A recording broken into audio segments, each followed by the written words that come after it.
Hello अस्सलाम वालेकुम सत श्री अकाल मेरे प्यारे दोस्तों। आज हमारा है लेक्चर 6। तो चलो हम लेक्चर 6 को स्टार्ट करते हैं। ये हमारा था पेज नंबर 10, पेज नंबर 10 है। तो चलो हम लेक्चर को स्टार्ट करते हैं। हमने पहले पढ़ा था SRTF पढ़ा था, LJF पढ़ा था, LRTF पढ़ा था और प्रायोरिटी बेस्ड एल्गोरिथम पढ़े थे। तो आज हम क्या पढ़ेंगे, हम प्रायोरिटी बेस्ड एल्गोरिथम को आगे करेंगे, कंटिन्यू करेंगे। कुछ बचा हुआ है, फिर हम पढ़ेंगे सीधा राउंड रोबिन पढ़ेंगे। फिर आगे अगर हमारे पास टाइम बचता है तो हम मल्टी लेवल क्यू शेड्यूलिंग पढ़ेंगे। फिर हम पढ़ेंगे multi level feedback queue scheduling पढ़ेंगे। तो चलो देखो, क्वेश्चन में 1 को भी हाई प्रायोरिटी दे सकता है और मैक्सिमम 10 को भी हाई दे सकता है, ये याद रखना आप लोग। तो चलो हम प्रायोरिटी बेस्ड एल्गोरिथम में हमारा चल रहा था प्रायोरिटी बेस्ड एल्गो हम पढ़ रहे थे। इसके हम एडवांटेजेस और डिसएडवांटेजेस पढ़ते। हमने एडवांटेजेस भी पढ़ लिया था और डिसएडवांटेजेस भी पढ़ लिया था। देखो ऊपर लिखा हुआ है कि बेटर रेस्पॉन्स, ये सब हमने पढ़ लिया था। तो अब हम इसमें ये एक वो है स्टारवेशन, लो प्रायोरिटी को हम क्या करते हैं, इसमें स्टारवेशन आता है। इसका सॉल्यूशन क्या है?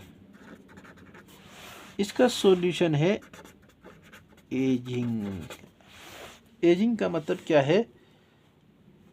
हम डायनेमिक प्रायोरिटी देते हैं। डायनेमिक का मतलब क्या होता है?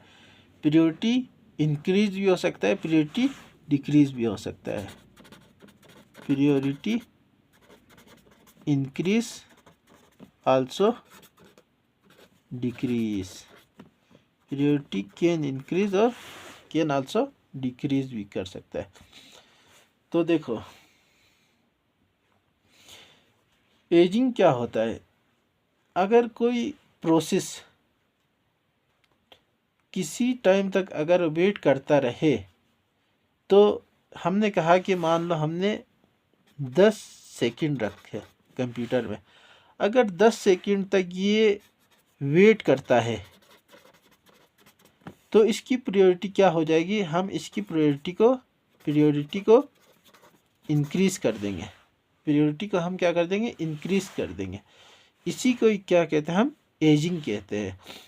मतलब क्या हो गया एजिंग में? एजिंग में क्या हो गया?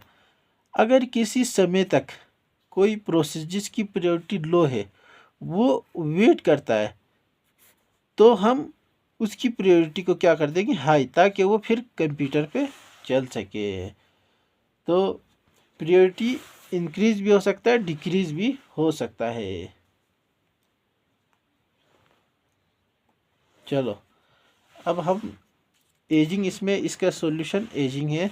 तो चलो हम आज का टॉपिक स्टार्ट करते हैं, राउंड रोबिन। आज का टॉपिक हम स्टार्ट करते हैं राउंड रोबिन। आज का हमारा टॉपिक है राउंड रोबिन। राउंड रोबिन क्या है? राउंड रोबिन में क्या है? राउंड रोबिन का शेड्यूलिंग क्राइटेरिया क्या है? क्राइटेरिया इसमें है arrival time plus quantum. Quantum आपको समझ में नहीं आएगा, जब मैं न्यूमेरिकल कराऊंगा तो आपको वहाँ से समझ में आ जाएगा। एल्गोरिथम का टाइप क्या है? टाइप ऑफ एल्गोरिथम ये प्रीएम्प्टिव है। किसी भी प्रोसेस को हम निकाल सकते हैं। टाई ब्रेकर, इसमें टाई ब्रेकर क्या है?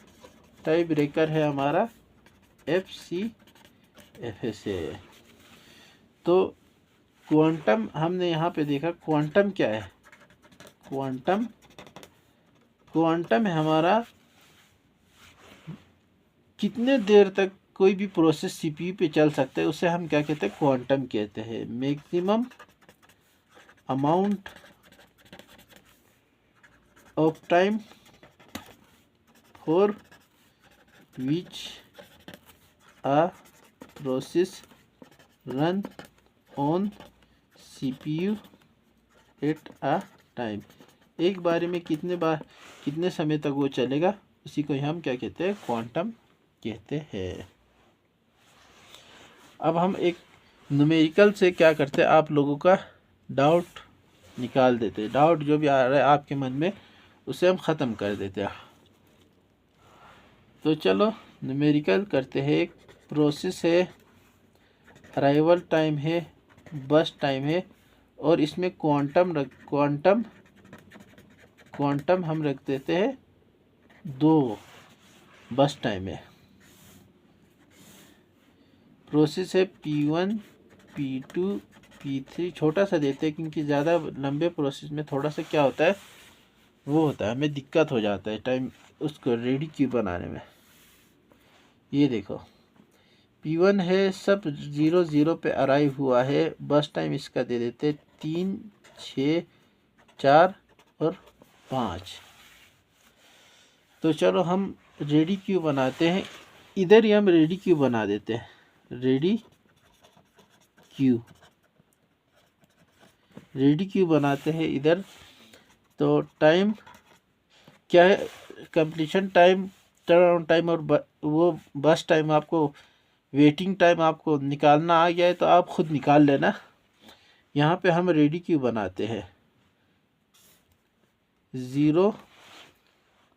देखो सबसे पहले हमारा पीरियोडिटी किसका हाई है, सबसे पहले अराइवल हुआ है, सॉरी प्रायोरिटी बोल रहा हूँ मैं, प्रोसेस का जो सबसे पहले अराइवल हुआ है। गैंट चार्ट बनाएंगे हम। तो सबसे पहले हमारा प्रोसेस आया है P1, क्वांटम कितना है 2, तो P1 कितना चलेगा, 2 तक चलेगा। टाइम क्वांटम मतलब क्वांटम सिर्फ 2 तक ही चलेगा। क्वांटम क्या था, कितने समय के लिए CPU पे वो चलेगा, 2 तक ही चलेगा। फिर हमारा आएगा P2 भी कितना चलेगा, 2 तक चलेगा। तो इसका कितना बच गया, इसका बच गया 1, इसका बच गया 4। फिर हमारा P3 आएगा। P3 कितने तक चलेगा, 6 तक के। P3 का कितना बच गया, 2। फिर हमारा क्या चलेगा, P4 का कितना बच गया, 3 बच गया। और ये चला 6 से लेके 8 तक। अब फिर हमारा P1 चलेगा, P1 चलेगा हमारा 1 तक के, 9 तक के।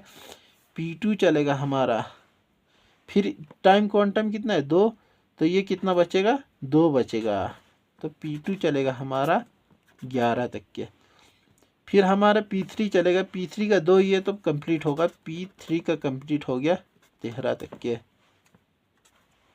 फिर हमारा 13, P3 चल गया। P4 का कितना बचा हुआ है, 3, तो ये हो जाएगा 1, 2 चलेगा, ये 15 तक के P4।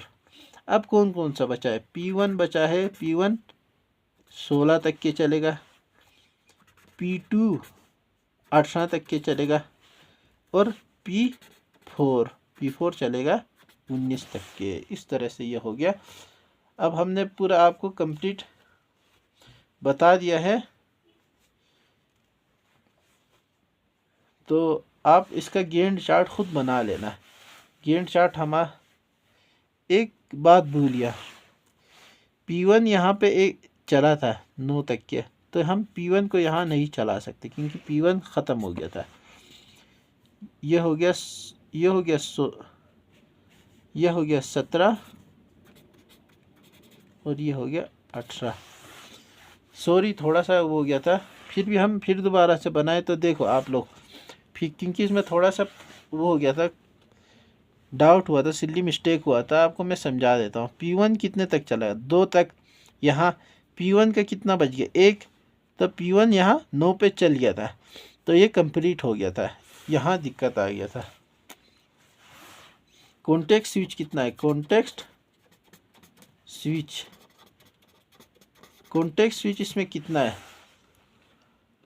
1 2 3 4 5 6 7 8, 1 2 3 1 1 2 3 4 5 6 7 8 और एक 9। कॉन्टेक्स्ट स्विच इसमें कितना है? 9 है। तो चलो राउंड रॉबिन, फिर हम एक और क्वेश्चन दे आपको, तो थोड़ा सा टफ क्वेश्चन दे देते हैं आप लोगों के लिए, जो गेट में पूछा जाएगा। सेम टू सेम डिट्टो हम गेट में जो पूछा गया था उसी क्वेश्चन को हम यहाँ उतार लेते हैं, थोड़ा सा वो चेंज करते हैं।